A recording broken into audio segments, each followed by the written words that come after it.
Good afternoon, it's Denny with Nutritional Sense. We're here with Michelle, and we're going to talk about diabetes and different problems. And I wanted to share when in our class, I had somebody who gave me the Ultra Processed People, which is a great book, more information on ultra processed foods and how bad and frankly, how addictive they are. Let me give you a couple of alarming statistics. I could bore you all day with this, but let me tell you, by National Health Institute says by the year 2030, nearly half the United States adults will be obese and 1 in 4 will be severely obese. What's alarming is that in 29 states, the obesity rate will rise above 50%, okay? Now, the obesity, frankly, is declining a little bit because of Ozempic, but frankly, what's most alarming is that diabetes is now at a record all-time high, 13.8%. We've never really had that run in our family so much, but Michelle, tell us a little bit about your story. What was it that the doctor said to you that caught your attention? I went into the doctor's thinking my physical was going to be just fine, and he came back and said if I don't change my lifestyle, I was going to have a heart attack or a stroke probably within the next year or so. Now, was your lifestyle that bad? Were you doing anything horrible? No, I probably ate more like the rest of the U.S., lots of potatoes and chips and lots of high fatty meats, hamburgers and things. I actually thought my diet was okay. Okay. Because I did eat salad. And was it? It was awful. And how do you know?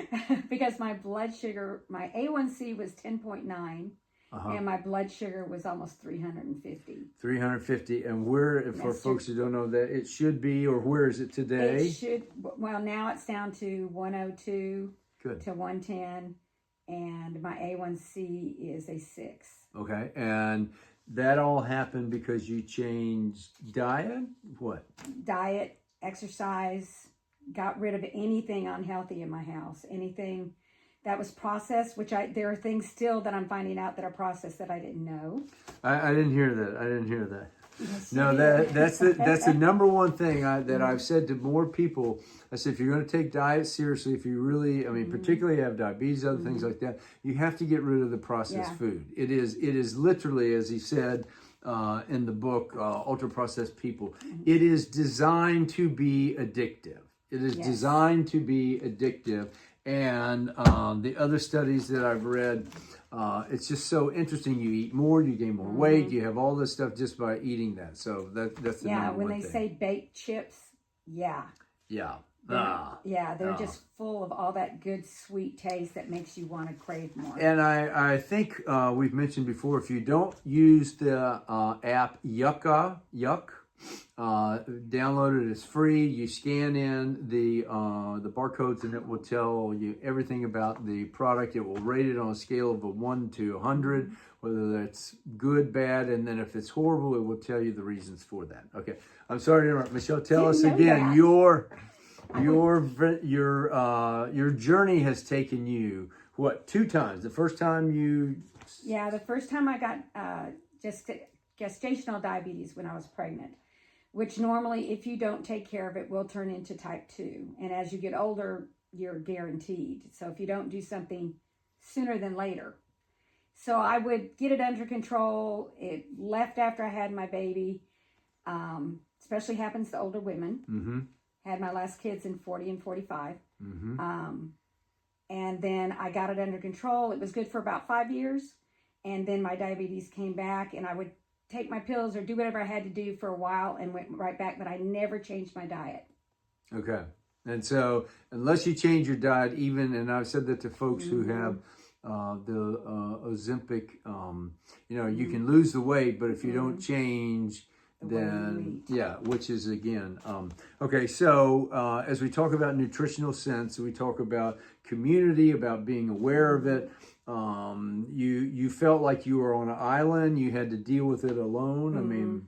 Well, you could go see a nutritionist, but of course, that cost because my insurance didn't pay for the nutritionist. So it was like I did just a lot of stuff on my own, and then I started just reading online books on diabetes. what can I eat? What can I eat? You know, but even on everything you read about diabetes, it tells you to still include carbs, which surprised me. And they weren't picky about which carbs. But then I got picky about the carbs. You want to eat good carbs, the nuts, the beans, the avocados. You don't want to eat just bread. I got rid of anything white in my diet. Everything white. And you said now, today, there's nothing white in your kitchen. No. Which means no potatoes, no white rice, no white No bread. breads, no. None of that. Nope. Okay. No potatoes. And I tell you what amazes me is that why wouldn't that be the simple fix for so many things? If you're eating poorly 3 times a day or 2 times a day for years and years, you know it's going to have adverse effect on your life, your health, your bodies, your organs, your everything like that. So, well, again, let me say that we will be happy to announce and launch out the diabetes program, which I think will make a big difference, called Nutritional Sense, and with the nutritional dashboard, okay? Every day, if you'll put it in, then you'll know what you're getting back, how your nutrition is, what's important to do when you veer off the path. It will let you know. So stay tuned for more information, and we'll hear more of Michelle's story. Thank you. Bye.